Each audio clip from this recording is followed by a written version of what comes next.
Eh bien, frères et sœurs, amis, famille de Dieu, bienvenue à l'Église baptiste évangélique des Laurentides. Ce matin, nous allons adresser un sujet plutôt tendre.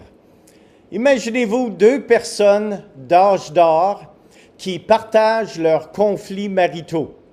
Eh bien, c'est quand même quelque chose d'assez intéressant parce qu'on pourrait poser la question suivante. La question suivante est celle-ci. À quel âge, dans la vie maritale, un couple n'a plus d'arguments?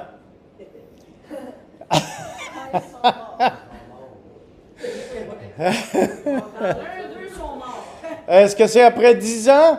Après 10 ans, tout va bien? Non? 15 ans? Ah ben, peut-être que c'est le 25 ans qui est magique. Pas 25 ans non plus? Ben, peut-être qu'on arrive à 40 ans. Est-ce qu'à 40 ans, il n'y en a plus? Eh bien, ma femme, ce matin, m'a demandé sur quoi j'allais prêcher.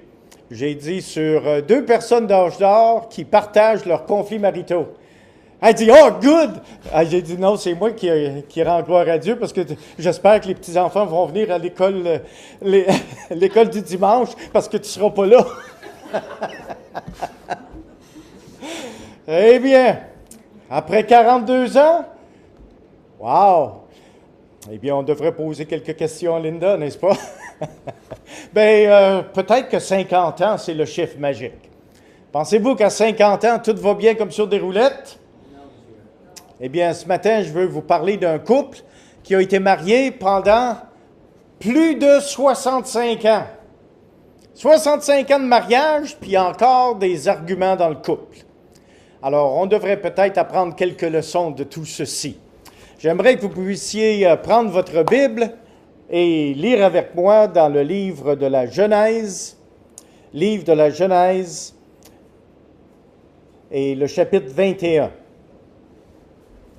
Nous allons lire les 21 premiers versets. Genèse 21, verset 1. L'Éternel se souvint de ce qu'il avait dit à Sarah, et l'Éternel accomplit pour Sarah ce qu'il avait promis. Sarah devint enceinte, et elle enfanta un fils à Abraham dans sa vieillesse, au temps fixé dont Dieu lui avait parlé. Abraham donna le nom d'Isaac au fils qui lui était né, que Sarah lui avait enfanté. Abraham circoncit son fils Isaac, âgé de 8 jours, comme Dieu le lui avait ordonné. Abraham était âgé de 100 ans à la naissance d'Isaac, son fils. Et Sarah dit, « Dieu m'a fait un sujet de rire, quiconque l'apprendra rira de moi. » Elle ajouta, « Qui aurait dit à Abraham, Sarah allaitera des enfants? Cependant, je lui ai enfanté un fils dans sa vieillesse. » 100 ans, c'est la vieillesse, selon ce que Sarah a déclaré. L'enfant grandit et fut sevré. Et Abraham fit un grand festin le jour où Isaac fut sevré. Sarah vit rire le fils d'Agar, l'Égyptienne, qu'elle avait enfanté à Abraham. Et elle dit à Abraham, « Chasse cette servante et son fils, car le fils de cette servante n'héritera pas avec mon fils, avec Isaac. » Cette parole déplut fort aux yeux d'Abraham à cause de son fils. Mais Dieu dit à Abraham que cela ne déplaise pas à tes yeux à cause de l'enfant et de ta servante. Accorde à Sarah tout ce qu'elle te demandera. Je veux que vous remarquiez cette petite phrase ici. Accorde à Sarah tout ce qu'elle te demandera. Car c'est d'Isaac que sortira une postérité qui te sera propre. Je ferai aussi une nation du fils de ta servante, car il est ta postérité. Abraham se leva de bon matin, il prit du pain et une outre d'eau qu'il donna à Agar et plaça sur son épaule. Il lui remit aussi l'enfant et la renvoya. Elle s'en alla et s'égara dans le désert de Beer-Shéba. Quand l'eau de l'outre fut épuisée, elle laissa l'enfant sous un des arbrisseaux et alla s'asseoir vis-à-vis à une portée d'arc, car elle disait que je ne vois pas mourir mon enfant. Elle s'assit donc vis-à-vis de lui, éleva la voix et pleura. Dieu entendit la voix de l'enfant et l'ange de Dieu appela du ciel Agar et lui dit, « Qu'as-tu, Agar? Ne crains point, car Dieu a entendu la voix de l'enfant dans le lieu où il est. Lève-toi, prends l'enfant, saisis-le de ta main, car je ferai de lui une grande nation. » Et Dieu lui ouvrit les yeux, et elle vit un puits d'eau. Elle alla remplir d'eau l'outre et donna à boire à l'enfant. Dieu fut avec l'enfant qui grandit, habita dans le désert et devint tireur d'arc. Alors, toute une histoire qui est devant nous. Les histoires de l'Ancien Testament sont là pour nous donner soit un exemple à suivre, ou soit un exemple des choses qu'on devrait éviter. Dans ce contexte, Abraham et Sarah avaient maintenant été mariés pour environ 65 ans. Et il avait toujours des différences d'opinion. Wow! Alors, il n'est pas raisonnable de s'attendre à ce que les couples d'aujourd'hui n'aient pas de conflit. La question n'est pas si oui ou non nous avons des conflits, mais plutôt comment on résout ces conflits. Quelle était donc l'occasion du conflit? Selon le texte que nous venons de lire, le conflit était à cause de leur enfant. Nous vivons dans une société aujourd'hui des couples souvent reconstitués. Alors, on parle de mes enfants, ses enfants et nos enfants. Puis croyez-moi, dans un tel contexte, il peut y avoir plusieurs conflits maritaux. Ils n'ont pas eu ce genre de conflit auparavant en tant que couple parce qu'ils n'avaient pas d'enfants au début de leur vie de mariage. Ton enfant a fait mal à notre enfant. C'est l'histoire que nous voyons ici. Alors, vous pouvez voir qu'après même 65 ans et plus, parce qu'on sait qu'Abraham et Sarah étaient déjà mariés quand Dieu a appelé Abraham à l'âge de 75 ans. Alors, ils étaient déjà mariés, on ne sait pas comment longtemps, mais on peut additionner 65 ans et plus. Et ici, dans ce contexte, il n'y avait jamais eu d'enfant jusqu'à date. Alors, il n'y avait pas vraiment de conflits maritaux qui méritaient d'être enregistrés dans les records bibliques. Il y a une chose qui est plutôt impressionnante dans les records des Saintes Écritures. C'est que les records des Saintes Écritures sont exceptionnellement transparents dans la vie des personnes qu'elles racontent l'histoire. On aurait pu raconter l'histoire d'Abraham et de Sarah et laisser tous les côtés négatifs, par exemple les conflits maritaux, et jamais en parler dans les récits bibliques.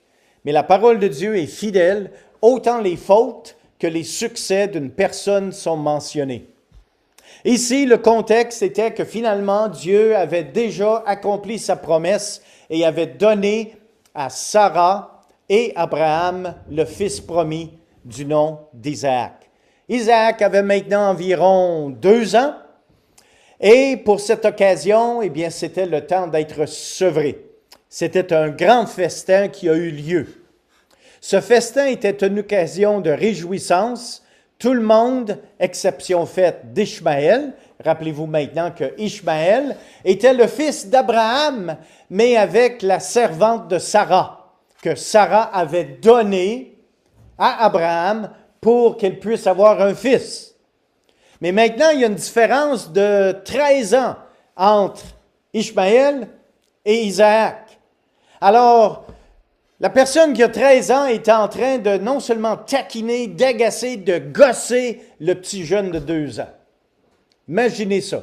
Essayez d'imaginer le contexte familial maintenant. Une différence d'âge de 13 ans, puis celui-là qui a 13 ans, lui, c'est un gosseur. Eh bien, peut-être que vous avez vu certains de ces éléments-là dans votre vie familiale, si vous avez eu plus qu'un enfant. Il y en a toujours un dans la gang qui gosse plus que les autres. Et ça frustre les autres qui veulent juste avoir la paix. Mais quand il y a une différence de 13 ans entre une personne de 15 ans et de 2 ans, alors les choses peuvent devenir assez difficiles. Possiblement, durant ces années, Ishmaël et Agar avaient peut-être pris pour acquis qu'après une période de 13 ans, ce seraient eux qui profiteraient de la promesse de Dieu et Ishmaël deviendrait l'héritier d'Abraham. Mais Ce n'est pas ce qui est arrivé. Israël a ri. Mais ce n'est pas juste rire parce que le jeune de 2 ans a fait une petite blague qui est bien comique. C'est rire, mais se moquer. Vraiment, là, de le piquer. Ici, le rire d'Ishmaël veut dire plus que simplement le rire de quelqu'un. Cette expression veut dire de ridiculiser quelqu'un au point de le persécuter. Et on apprend ceci selon la révélation du Nouveau Testament dans le livre de Galates, chapitre 4, et le verset 29.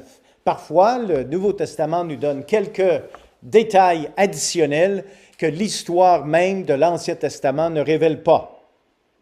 Dans Galates chapitre 4, verset 29, nous lisons « Et de même qu'alors, celui qui était né selon la chair, ça c'est Ishmaël, persécutait celui qui était né selon l'esprit, qui est Isaac. Ainsi en est-il encore maintenant. » Alors, le Nouveau Testament additionne un petit détail. Ce rire, cette moquerie, c'était vraiment de gosser le jeune de 2 ans. Eh bien, quelle était la solution dans le conflit? Cette persécution constante entre ces 2 frères déplut beaucoup à Sarah. N'oubliez pas maintenant que Ishmaël était le fils d'Abraham. Mais par contre, Isaac était le fils d'Abraham aussi, mais de Sarah également. Alors, dans ce contexte ici, ceci déplut beaucoup à Sarah, au point qu'elle a dit à Abraham que la seule solution était la séparation. Avez-vous déjà vu ça, la séparation de couple? Les enfants vont aller où? 2 semaines avec maman, papa avec papa durant les fêtes, 2 semaines durant l'été avec maman. Et ça arrive couramment dans le contexte de notre société aujourd'hui. Alors maintenant, Sarah a dit, « Envoie-moi ça dehors, cette femme-là, puis son enfant de 15 ans. » Ah, et n'oubliez pas, là, c'était pas le fils de Sarah, mais c'était le fils d'Abraham. Tandis que Sarah semblait être dure et froide envers Agar, Abraham était rempli d'émotion et de tendresse envers son fils aîné. Avez-vous remarqué dans Genèse, toujours au chapitre 21, mais cette fois au verset 11, ici nous avons le sentiment d'Abraham. Cette parole déplut fort aux yeux d'Abraham à cause de son fils, Ishmaël. Alors maintenant, vous pouvez vous imaginer le conflit marital entre le couple qui a été marié pour au moins 65 ans. Le problème ici, là, c'est ton jeune. Envoie-moi ça dehors. Sa servante aussi. Débarrasse-moi de ça. Wow! Ceci déplut fort bien à Abraham. Cette situation pénible de la grande détresse d'Abraham est ressentie et vécue par plusieurs parents aujourd'hui. Ceux-ci passent par des déchirures émotionnelles atroces à cause de conflits dans leur vie de couple. Ces conflits finissent souvent par une séparation d'avec leurs enfants et les enfants sont innocents. Pouvez-vous entendre le cœur d'Abraham se déchirer? Pouvez-vous ressentir le trouble et la misère dans l'âme d'Abraham face à ce choix? Notre nation est tellement déchirée par les conflits maritaux qui finissent souvent par la violence et des abus de toutes sortes. Le résultat est plus souvent vu dans les vies brisées des enfants qui sont émotionnellement et souvent physiquement marqués jusqu'au jour de leur mort. Ce genre de contexte arrive quand même aujourd'hui.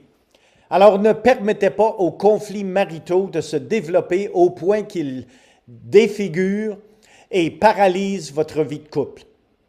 Je plaide avec vous pour l'amour des enfants de notre génération et de vos foyers. Imaginez-vous qu'un couple, après avoir été marié pour plus de 65 ans, qui a un argument, puis Dieu s'en mêle. Dieu, il est fouineux, Dieu. Il se mêle des choses dans la vie d'un couple.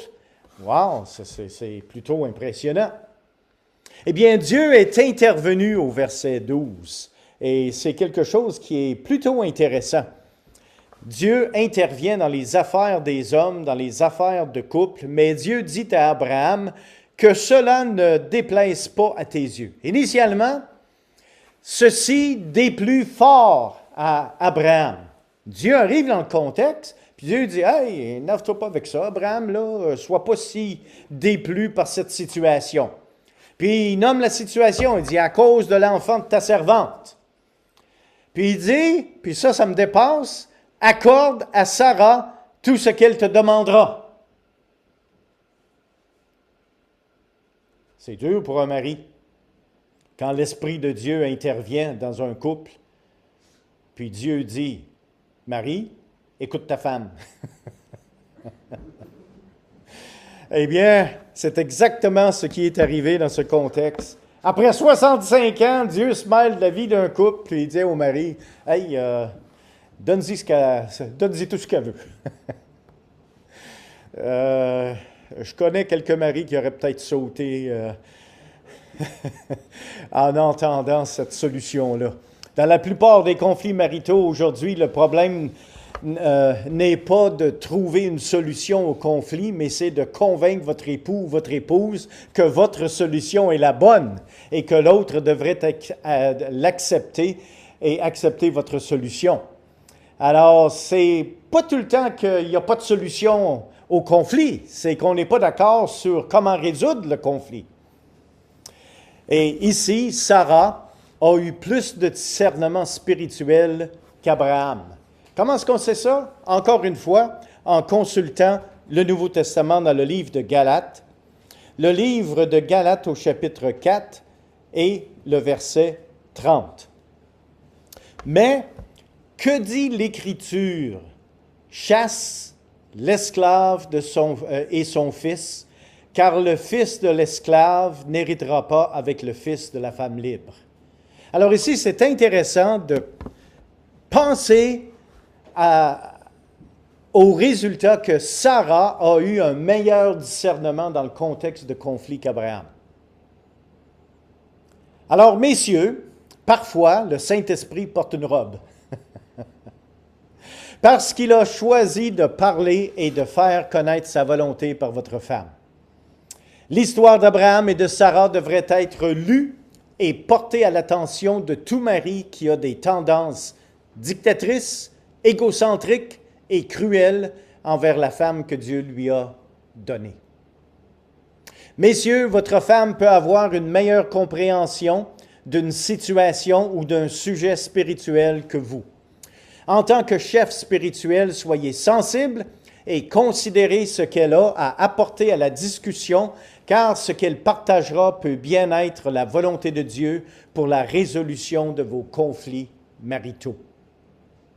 Alors aujourd'hui, prenons l'engagement devant Dieu pour que nous puissions résoudre les conflits maritaux qui peuvent arriver dans n'importe quelle vie de mariage, afin que ces conflits maritaux soient réglés selon la volonté et pour la gloire de Dieu.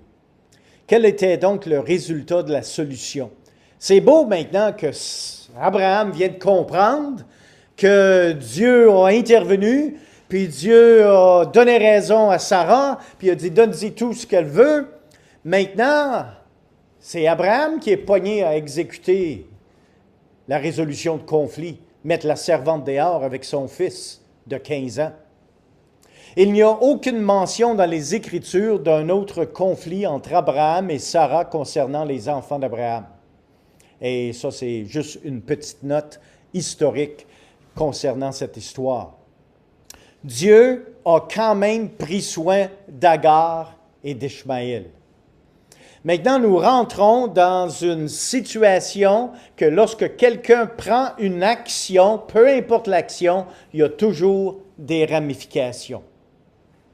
Alors maintenant, Abraham obéit à Dieu, met Agar et Ishmaël dehors et il leur donne des vivres, mais il dit « allez-vous-en ». Agar et Ishmaël ont vécu un moment très critique de leur vie durant ce temps de conflit marital entre Abraham et Sarah. Alors, le conflit était entre Abraham et Sarah, mais c'est Agar et son fils de 15 ans qui en ont subi les conséquences. Au verset 15, j'aimerais qu'on puisse retourner un petit instant dans le livre de Genèse, chapitre 21 et le verset 15. Alors Abraham les a envoyés avec de l'eau. Quand l'eau de l'outre fut épuisée, elle laissa l'enfant sous un des arbrisseaux. N'oubliez pas maintenant, cette femme, Agar, était ce qu'on appelle aujourd'hui une fille-mère. Délaissée totalement, sans aucun revenu, parce qu'il n'y avait pas d'aide sociale, il n'y avait pas de paiement de paternité, il y avait zéro, excepté une outre d'eau qui était maintenant vide. Dieu a quand même pris soin d'Agar et d'Ishmaël. Agar et Ishmaël ont vécu un moment très critique dans leur vie durant ce temps de conflit. Non seulement ils manquèrent d'eau, mais l'Écriture nous dit qu'elle laissa l'enfant. Une meilleure manière de dire qu'elle laissa l'enfant, elle le traîna. Elle a amené son jeune de 15 ans, elle l'a traîné d'une manière quelconque, puis elle l'a mis là, sous un buisson. Elle est allée un peu plus loin parce qu'elle ne pouvait pas se permettre de voir son fils mourir. Alors elle est allée à une certaine distance. Agar ne croyait pas à la promesse de Dieu, parce que quand même, au verset 16, elle alla s'asseoir vis-à-vis à une portée d'arc, car elle disait, que je ne vois pas mourir mon enfant. Elle s'assit donc vis-à-vis de lui, éleva la voix et pleura. Moi, il y a toujours une chose qui m'a quand même impressionné à travers les Écritures. C'est la maman qui pleure, mais avez-vous remarqué ce que le restant du verset dit? Elle éleva la voix et pleura. Dieu entendit la voix de l'enfant. C'est elle qui pleure, mais Dieu entend l'enfant, qui est un peu plus loin. Quel beau passage des Saintes Écritures. Dieu est intervenu miraculeusement par amour pour Agar et Ishmaël. Au verset 19, nous voyons ceci. Et Dieu lui ouvrit les yeux et elle vit un puits d'eau. Elle alla remplir d'eau l'outre et donna à boire à l'enfant. Imaginez-vous être si proche d'une solution et de ne pas voir la solution. Il y avait soif, l'outre est vide, l'eau était là, mais Agar ne pouvait pas voir la solution parce qu'elle ne croyait pas.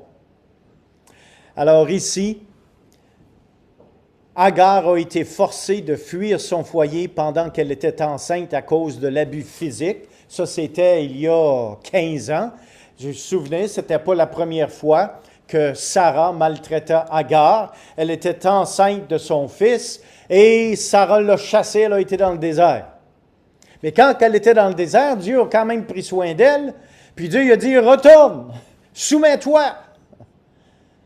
Alors ici, là, c'est la deuxième fois qu'elle a été chassée de son foyer, 15 ans plus tard. Et c'était Sarah initialement qui l'avait maltraitée. Le mot « maltraita » est le même mot qui est utilisé dans Genèse 15, 13 et Exode 1, 11 pour parler de l'esclavage d'Israël. Rappelez-vous qu'Israël a été grandement maltraité par les Égyptiens à coups de fouet et de plusieurs autres inconvéniences. Agar a été retrouvée par le Seigneur pendant qu'elle fuyait. Avez-vous remarqué le verset 7, toujours dans Genèse 21, le verset 7 et 8? Ici, il est dit, elle ajouta, « Qui aurait dit à Abraham, Sarah allaitera des enfants? » Et au verset 8, « L'enfant grandit, fut sevré, et Abraham fit un grand festin le jour où Isaac fut sevré. » Dans un contexte de festivité, quelque chose est arrivé entre ces deux jeunes, puis à cause des festivités qui ont mal tourné, au moins pour Agar et Ishmaël, maintenant, c'est Agar et son fils qui en subissent les conséquences. Le Seigneur a vu la condition d'Agar et a entendu son désespoir. Agar est encore rejetée 15 ans plus tard ici. Agar n'avait nulle part où aller. Alors elle s'en alla et s'égara dans le désert avec un budget et des vivres très limités, sans aucune aide sociale. Là, les choses ne peuvent pas aller plus mal pour une mère-fille. Un enfant en charge, en fait, un jeune de 15 ans, ça mange des jeunes à 15 ans. Et si vous avez élevé des jeunes de 15 ans, vous savez que le frigo, c'est un endroit extrêmement le plus populaire parmi tous les morceaux de meubles que vous pouvez avoir dans votre foyer. À un tel point que dans notre situation, on a été obligé de s'acheter un petit frigo qu'on a mis dans notre chambre à coucher pour garder certaines petites choses qu'on avait à cœur de manger le lendemain, qu'on savait très bien que des petites souris de nuit allaient réussir d'ouvrir la porte du frigo pour avoir des petits festins en cachotterie. Eh bien, c'est la vie de famille. Elle n'avait nulle part où aller. Agar se sentait très seule et ne pouvait plus supporter ses souffrances et celles de son fils de 15 ans. Elle était tellement découragée, le texte nous dit qu'elle pleura amèrement. Pendant qu'elle pleura, Dieu entendit la voix du jeune homme. Dieu a des oreilles très sensibles pour les enfants. Je veux que vous reteniez ceci. Parce que même dans un contexte de mère-fille, un contexte d'enfants abandonnés, Dieu entend le cri des enfants. La question perçante ici que Dieu demande, alors Dieu a une conversation avec Agar, puis la première chose qu'il demande est « Qu'est-ce que t'as? T'as quoi? Je te fais ici? » Mais non, on dit « Dieu est bien cruel. » Dieu n'est pas cruel. Parce que Dieu avait déjà dans le passé fait des promesses à Agar quand elle était enceinte de son fils et qu'elle avait été chassée de son foyer. Agar aurait dû dépendre des promesses de Dieu que Dieu avait faites il y a 15 ans. Alors quand Dieu arrive, puis elle pleure, son enfant pleure, Dieu entend les pleurs de l'enfant, puis il arrive, la première question, il dit « Qu'est-ce que t'as? Je te fais ici? » Wow! Des fois, quand on arrive au bout de notre propre désespoir, de nos propres limitations, nous, là, au lieu de compter sur les promesses de Dieu, des fois, on a tendance à devenir pas mal déprimé. Puis si Dieu viendrait nous visiter, savez-vous ce qu'il dirait? « Qu'est-ce que t'as? Mes promesses sont encore bonnes. Je fais ici! »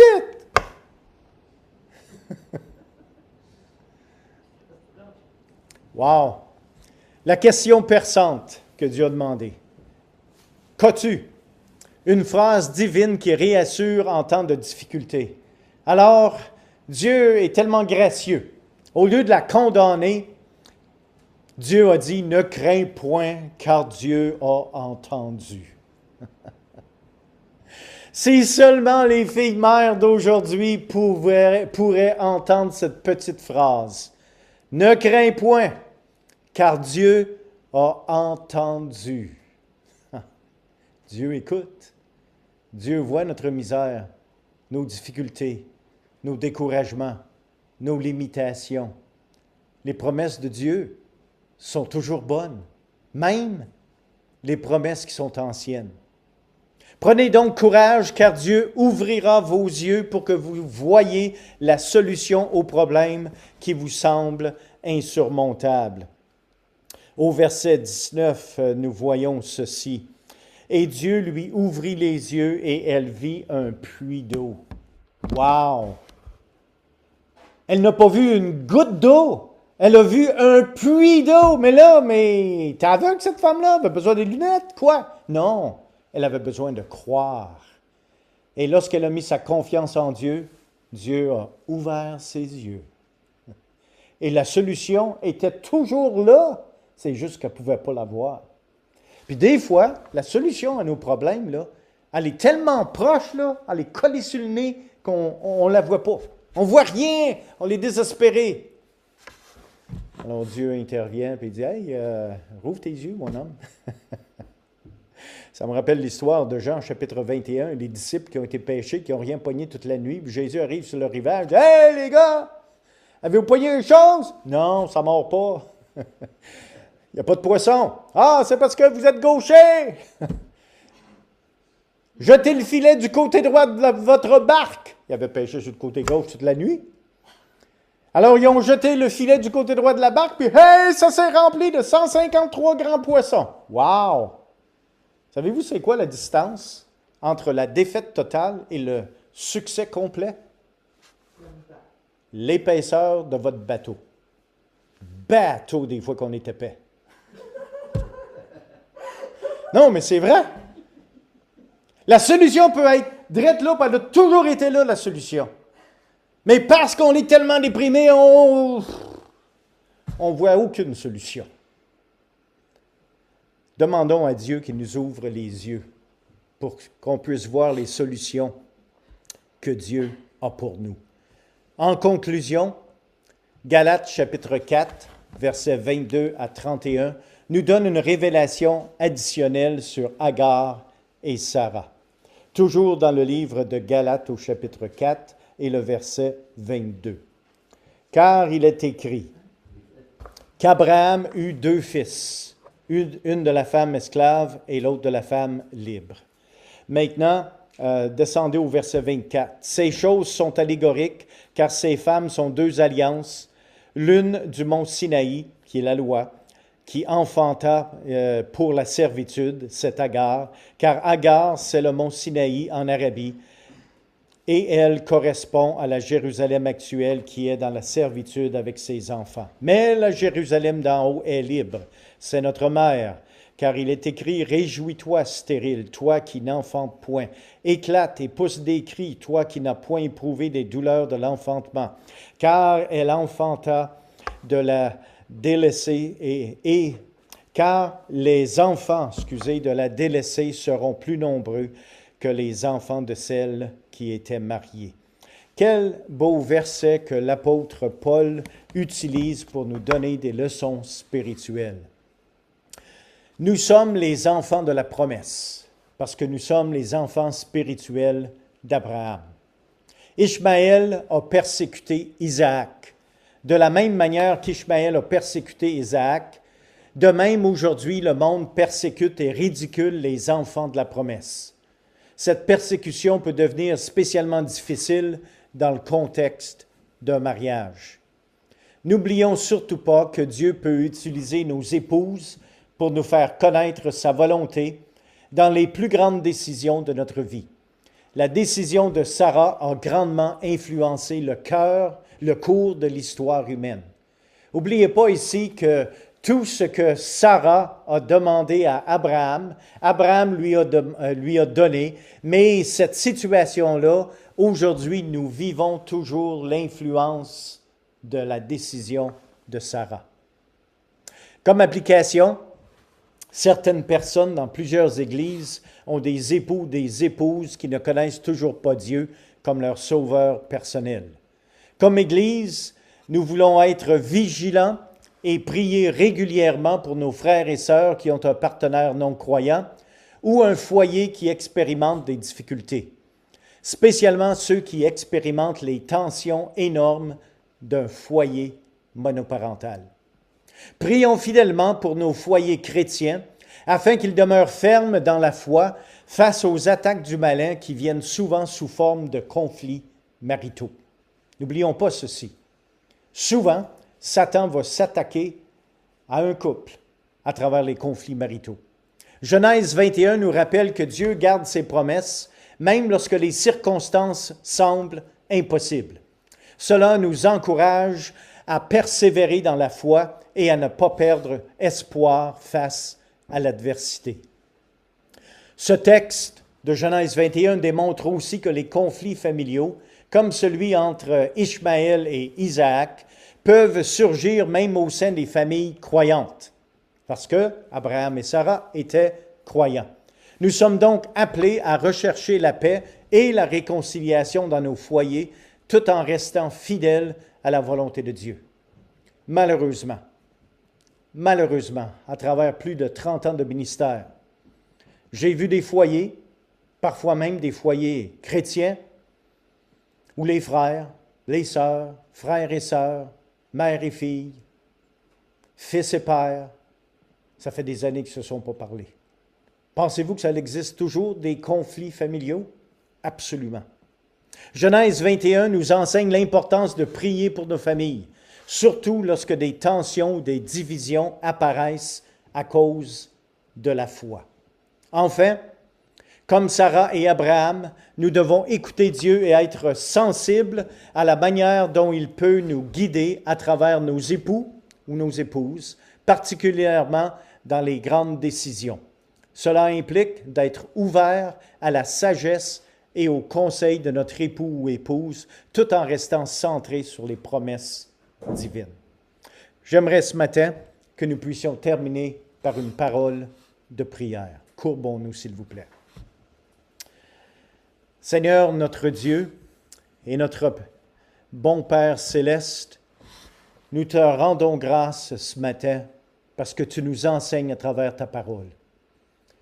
Je te prie, Seigneur, qu'en tant que couple, où que nous soyons, qui que nous soyons, que nous puissions demeurer fermes à l'enseignement de ta parole et, Seigneur, que nous puissions en couple chercher ta sainte volonté dans les décisions difficiles de notre vie, afin, Seigneur, que ces décisions ne tournent pas autour de conflits maritaux, mais, Seigneur, que la paix puisse régner dans nos foyers.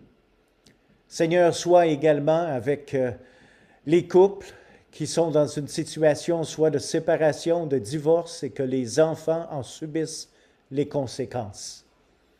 Seigneur, encourage-les, je te prie, mais encourage-les surtout de te suivre, de te faire confiance, comme finalement Agar a fait confiance à notre Saint Dieu. Et Seigneur, qu'ils puissent voir ta bonne main de provision dans leur vie. Alors Seigneur, nous nous remettons entre tes mains pour la guérison de nos familles, pour la guérison de nos foyers, afin, Seigneur, que ton œuvre soit accomplie sur la terre comme elle est au ciel. Parce que c'est dans le saint nom de Jésus que nous te prions, Père. Amen.